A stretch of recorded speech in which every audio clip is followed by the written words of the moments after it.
अस्सलाम वालेकुम वरहमतुल्लाह। कल के लेक्चर में हमने एक्सरसाइज 2.2 एडिशन ऑफ मनी वो किया था। तो आज आपको है exercise 2.3 solve these word problems. तो आपको वर्ड प्रॉब्लम्स यहाँ पे देखनी है। यहाँ पे भी आपको या तो एडिशन या तो सब्ट्रैक्शन करना होगा इन वर्ड प्रॉब्लम्स में। So first word problem, Anu bought a notebook for rupees 8.75 and a pen for rupees 5.50.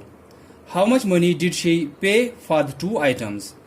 अनु ने एक नोटबुक लाई जिसका कॉस्ट दिया है कि उसने एक नोटबुक लाई रुपीज 8.75 में और एक पेन लाया रुपीज 5.50 में। तो दो चीजें लाई है उन्होंने, एक तो नोटबुक लाई है और एक पेन लाया है। दोनों का कॉस्ट आपको दिया है कि उनका प्राइस कितना है। How much money did she पे फॉर द टू आइटम्स? उसने उन दोनों आइटम्स के लिए टोटल पैसे कितने दिए होंगे। तो जैसे कि अगर मैं यहाँ पे एग्जांपल दूंगा कि नोटबुक अगर 10 रुपीज की होती, पेन अगर 5 रुपीज का होता, तो टोटल उसने कितने पैसे दिए होंगे उस शॉपकीपर को, हम इन दोनों का ऐड करेंगे, हमको निकलेगा 15 रुपीज। ठीक है। अगर नोटबुक 10 रुपीज की होती और पेन 5 रुपीज का, तो टोटल उसने कितना पे किया होगा शॉपकीपर को। एक तो नोटबुक का कॉस्ट, दूसरा पेन का कॉस्ट, वो टोटल 15 आएगा। यहाँ पे अब आपको क्या दिया है कि नोटबुक का कॉस्ट 8.75 रुपीज और पेन का कॉस्ट 5.5 रुपीज, 5.50 रुपीज। तो आपको देखना है टोटल उसने कितना दिया होगा उस शॉपकीपर को इन दोनों चीजों के लिए। तो यहाँ पे क्या करना है, एडिशन करना है। सो फर्स्ट वर्ड प्रॉब्लम, तो ये मैंने बोला है आपको कि वर्ड प्रॉब्लम्स में वर्ड्स में लिखना जरूरी होता है। तो आप क्या लिखोगे, आप लिखोगे cost of notebook is equal to rupees 8.75। Cost of pen is equal to rupees 5.50।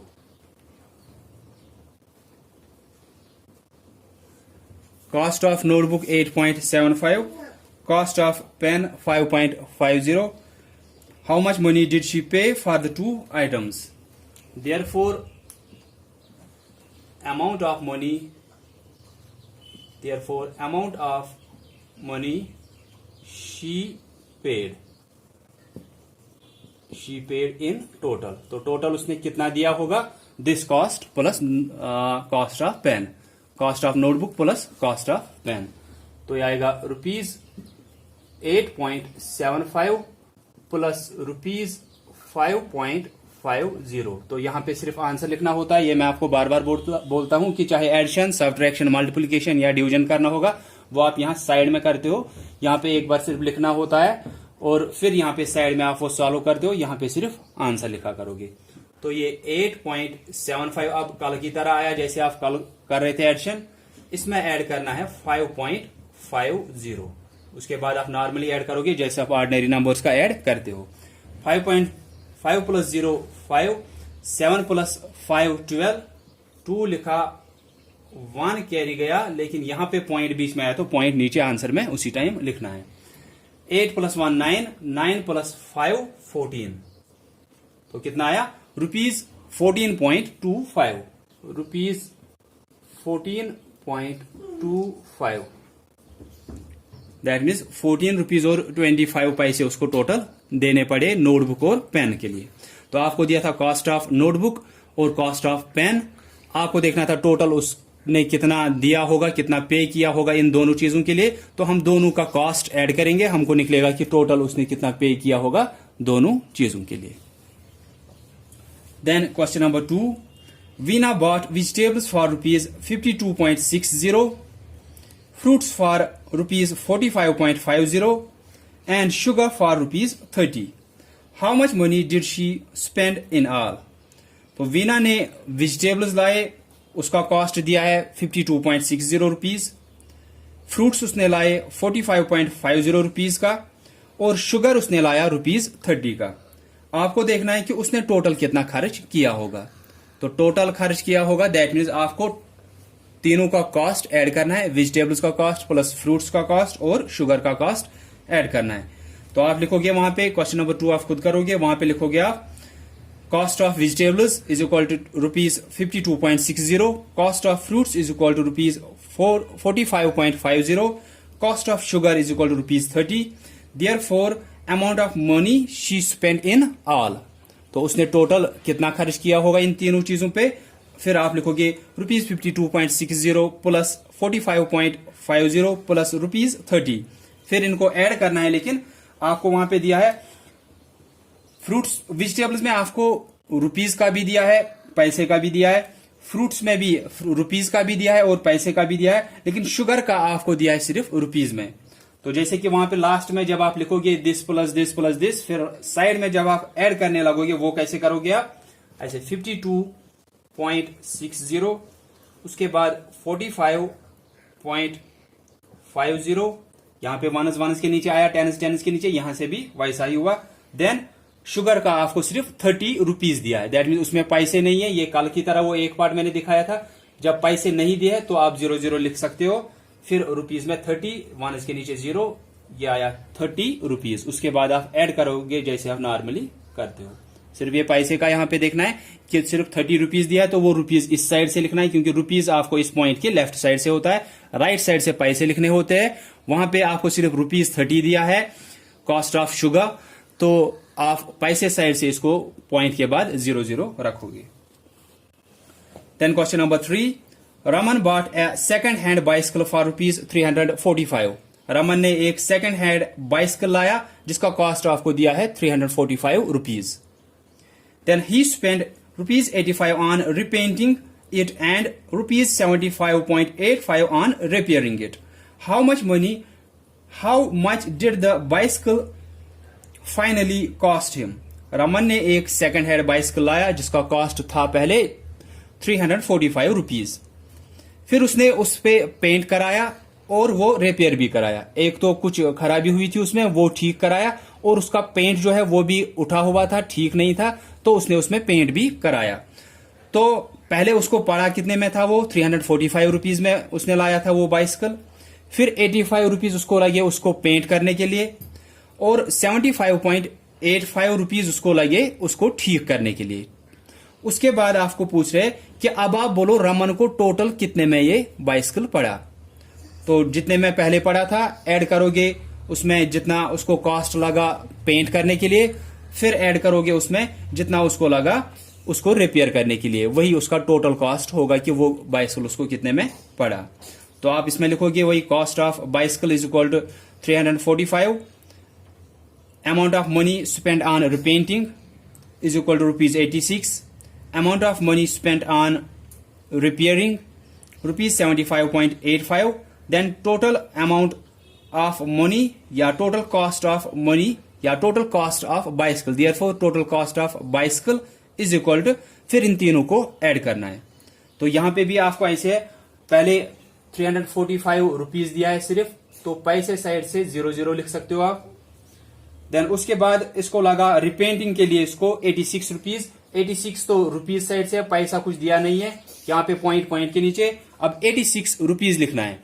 तो वन के नीचे टेनस के नीचे, अब ये ₹86 हो गया। पैसे इसका कुछ दिया नहीं है तो आप 00 यहां पे भी लिखोगे।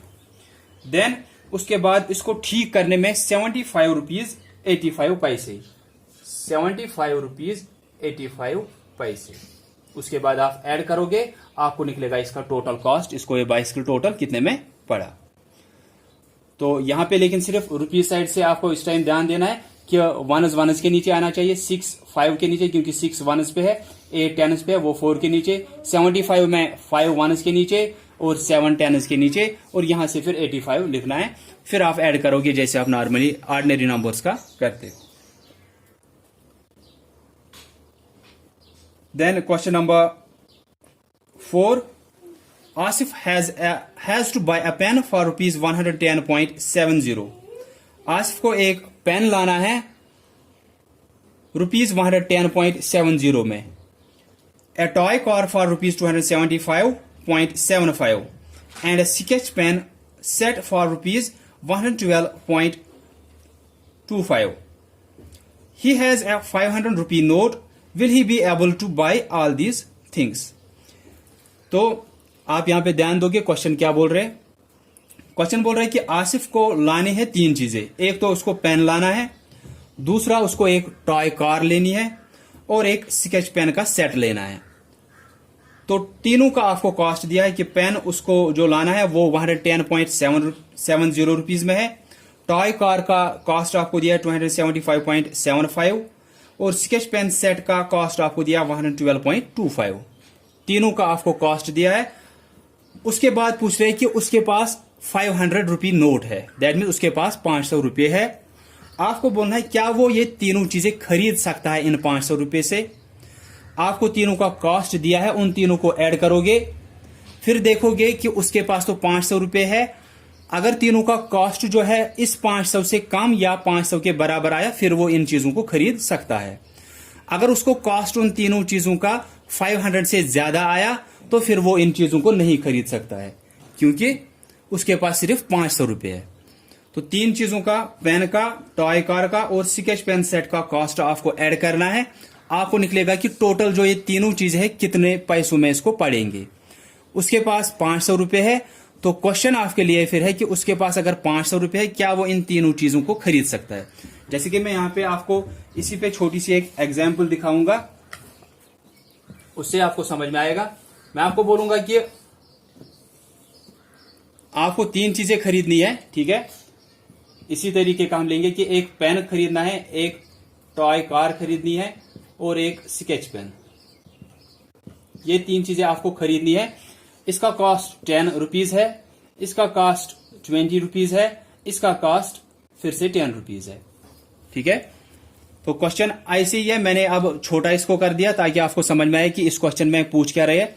आपको दिया है पेन का कॉस्ट 10 रुपीज, टॉय कार का कॉस्ट 20 रुपीज, स्केच पेन का कॉस्ट 10 रुपीज। उसके बाद आपको वहां से ही बोलेंगे कि आपके पास कितने हैं। आपके पास 45 रुपीज है, फॉर एग्जाम्पल है, आपके पास 45 रुपीज है। आपको ये 3 चीजें खरीदनी है। अब आपको देखना है क्या आप ये तीनों चीजें खरीद सकते हो या नहीं खरीद सकते हो।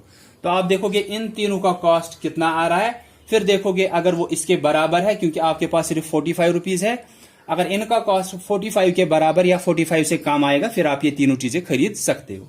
तो आप इनको ऐड करोगे, क्या आएगा 0 + 0 + 0 ये 0 आएगा, 2 + 1 3, 3 + 1 4। तो इन तीनों चीजों का कॉस्ट कितना आया 40 रुपीज।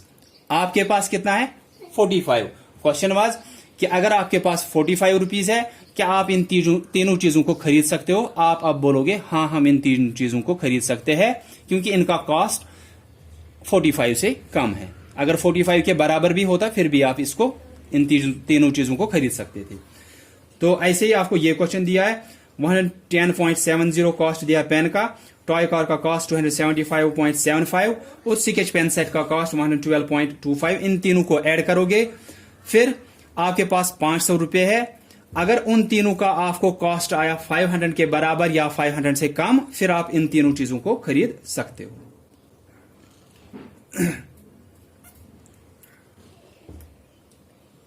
तो ये तीनों क्वेश्चन आप करोगे। फर्स्ट क्वेश्चन मैंने दिखाया और जो क्वेश्चन नंबर 2, 3 और 4 है ये आप खुद करोगे। सो आपको इन वर्ड प्रॉब्लम में सिर्फ ध्यान देना होता है कि यहां पे तो आपको पता है कि अभी तक आपने एडिशन किया तो ये वर्ड प्रॉब्लम्स एडिशन पे ही होंगी। इसके बाद 2.4 सब्ट्रैक्शन पे है, तो उसके बाद जो वर्ड प्रॉब्लम्स होगी वो सब्ट्रैक्शन पे होंगी। लेकिन जब आपको एग्जाम में वर्ड प्रॉब्लम आती है, वहां पे आपको पूछा नहीं गया होता है कि ये एडिशन वाले से है या सब्ट्रैक्शन वाले से है। तो आपको जरूर ध्यान देना होता है क्वेश्चन पे लास्ट में कि वो क्या पूछ रहे हैं। वहां से आपको समझ में आ सकता है कि आपको ऐड करना है या सब्ट्रैक्ट करना है। So that's all for today. I hope कि आपको समझ में आया होगा। So thanks all of you for listening carefully.